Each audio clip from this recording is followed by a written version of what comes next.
Les parasitages et infestations partie 2, les parasites astraux et comment s'en débarrasser. Bonjour à nouveau mes amis, j'espère que vous allez très bien. Merci de me rejoindre ici pour une autre vidéo. Je suis Maris Varou. Ceci est la deuxième partie d'une série de vidéos sur les entités astrales inférieures, les créatures, comment elles affectent le monde matériel, ou le monde des vivants, et comment les contrôler, voire s'en débarrasser lorsque c'est possible. Comme je l'ai mentionné dans la première partie, il existe d'innombrables types de créatures dans le plan astral inférieur, bien plus que dans le prétendu monde des vivants.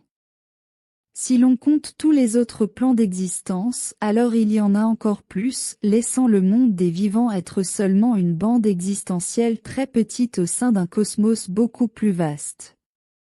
Strictement parlant, il n'y a pas de séparation entre les différents plans d'existence, comme ma culture le comprend, c'est un seul et même grand ensemble complexe existant en nous, une masse qui est la source, et tous les plans d'existence au sein de la source ne sont que des endroits artificiellement désignés et décrits où exister, et qui sont principalement définis par la capacité de perception et le niveau de conscience de celui qui les décrit. Par exemple, le prétendu monde matériel et ses caractéristiques sont le résultat des limites de la perception sensorielle humaine, ce que le corps humain peut percevoir et détecter avec ses sens biologiques, mais si quelque chose ne peut pas être vu ou détecté avec ses sens, cela ne signifie pas qu'il n'est pas là.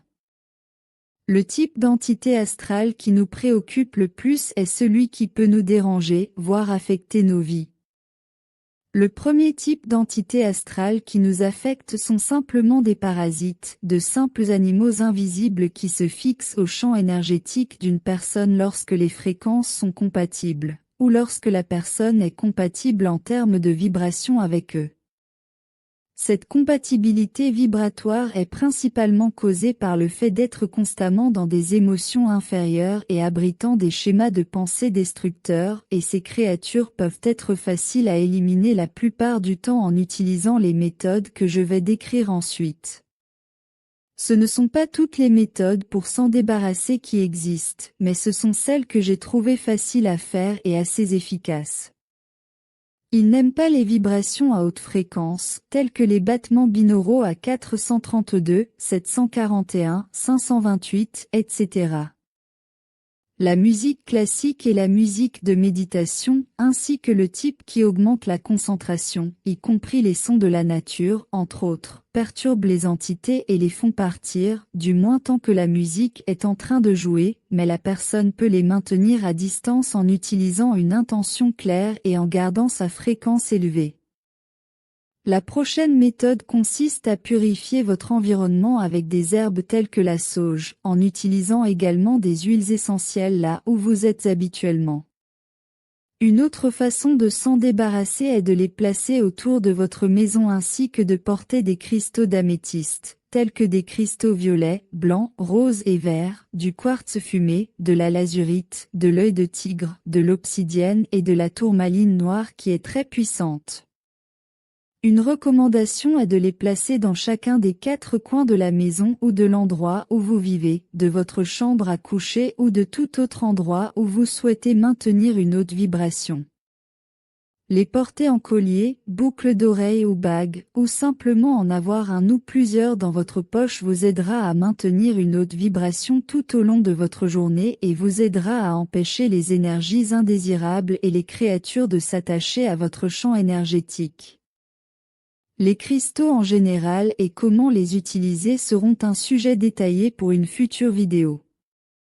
Une autre bonne façon de s'en débarrasser est l'eau, prendre une douche, un bain ou aller nager dans une piscine, ou encore mieux dans une rivière à l'eau claire, un étang ou la mer, se tenir sous, ou même près d'une cascade, et toute autre variante de cela vous aidera à vous purifier de toutes les entités qui pourraient s'être attachées à vous.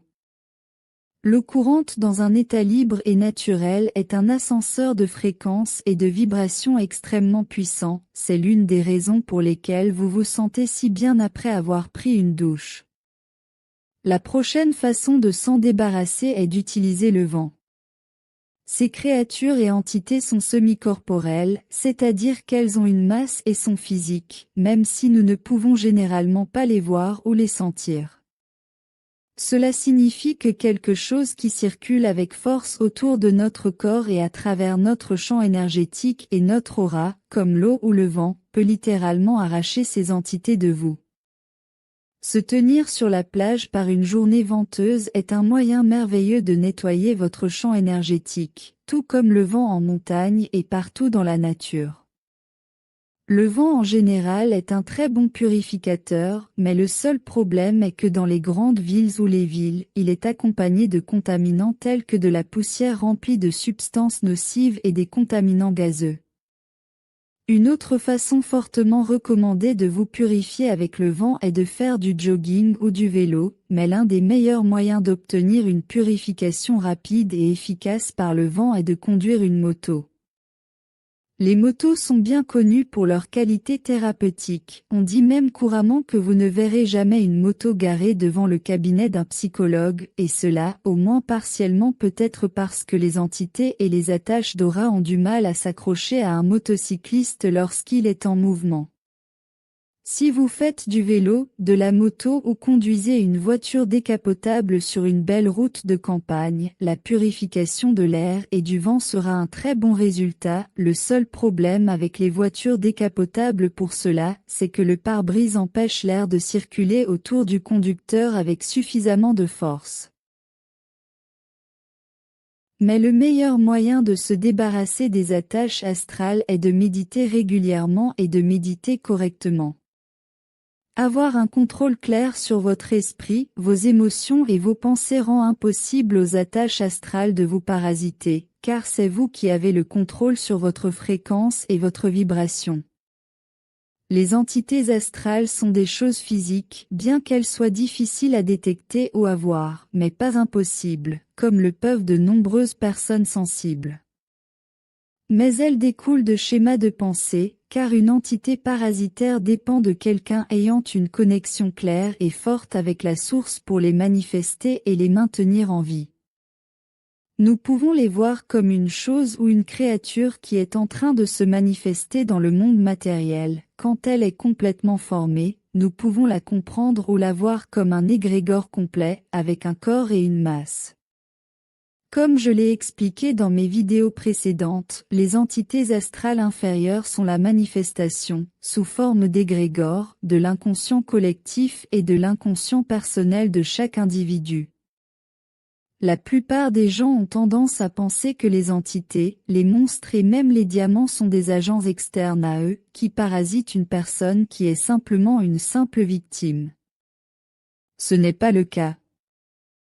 La plupart des entités et des créatures astrales existent pour leurs propres raisons et dynamiques énergétiques, mais celles qui nous concernent ici, et qui ont tendance à s'accrocher aux humains et à causer beaucoup de problèmes dans le processus, sont des égrégores, ou des manifestations inconscientes des personnes elles-mêmes qui souffrent de leur présence. Les mots ont un grand pouvoir et sont ce qui manifeste tout ce qui existe. Ils créent le monde dans lequel nous vivons, et l'imagination a la première et la plus importante partie de toute création. Cela a été expliqué en détail par mes prédécesseurs, dans la théorie de la manifestation, que je sais que beaucoup d'entre vous connaissent déjà. Peut-être devrais-je faire une vidéo uniquement sur ce sujet, bien qu'il soit déjà largement connu, juste pour l'avoir à portée de main ici et avec ce titre, facilement disponible comme je l'ai fait avec la directive première. Mais le point est que les pensées deviennent réalité sous forme de situations ou de choses matérielles ou d'objets similaires. Bien que les entités astrales inférieures soient physiques et aient une masse, de notre point de vue, elles sont principalement des schémas de pensée et elles sont indiscernables les unes des autres. Les parasites astraux sont des schémas de pensée et ils se manifestent physiquement dans le monde matériel grâce à la cohérence de la pensée et en fonction de l'énergie qui leur est donnée, ainsi que de l'intention de la personne ou des personnes qui les manifestent. Les entités astrales doivent donc être observées et abordées à la fois comme des animaux ou des êtres physiques et comme des schémas de pensée qui sont constamment présents chez ceux qui sont affectés par un tel être ou des êtres. Voici comment détecter leur présence car chaque fois que nous avons un schéma de pensée clairement destructeur, répétitif et contraire à nos intérêts, et encore plus lorsque cela va à l'encontre de notre volonté, cela sera une indication claire de la présence d'une entité attachée. Comme je l'ai dit dans une autre vidéo, vous n'êtes pas vos pensées, vous êtes l'être éternel et puissant qui observe ces pensées de l'arrière.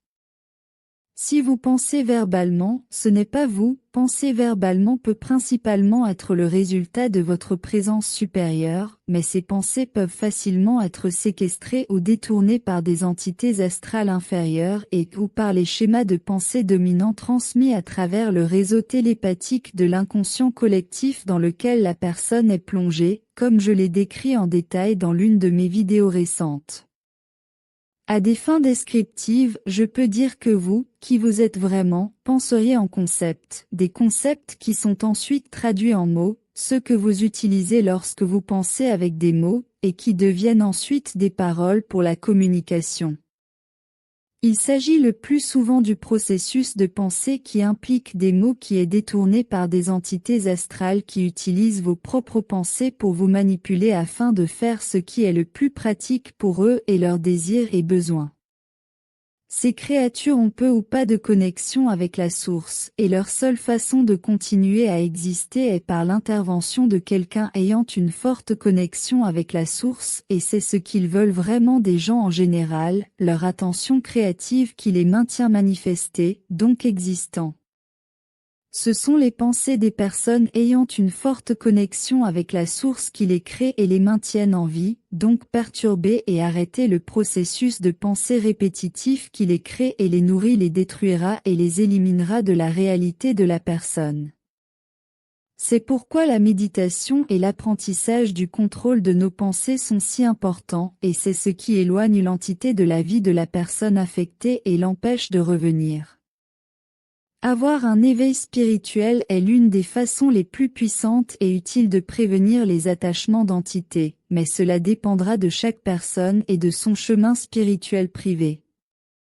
Les humains sur Terre, en particulier dans le monde occidental, ont été conditionnés à rejeter tout ce qui a trait à l'astral et à le considérer comme de la fiction et quelque chose d'irréel. Je vois cela comme une stratégie provenant des entités même du bas astral qui manipulent les humains en leur faisant croire qu'elles n'existent pas, afin de pouvoir continuer à manipuler l'humanité sans interférence ni opposition. Comme je l'ai mentionné précédemment, il existe de nombreux types d'entités astrales, d'animaux et de parasites. Dans cette vidéo, j'ai abordé les types les plus légers et les moins problématiques, et dans les prochains chapitres de cette série, je parlerai des types les plus laids et les plus problématiques, tels que les archontes et les démons. C'est tout pour le moment, mais cela continuera dans la partie 3. Merci d'avoir regardé ma vidéo, d'avoir aimé et de vous être abonné pour en voir plus. Je l'apprécie beaucoup et j'espère vous voir ici la prochaine fois. Avec beaucoup d'amour, votre ami Maris Varou.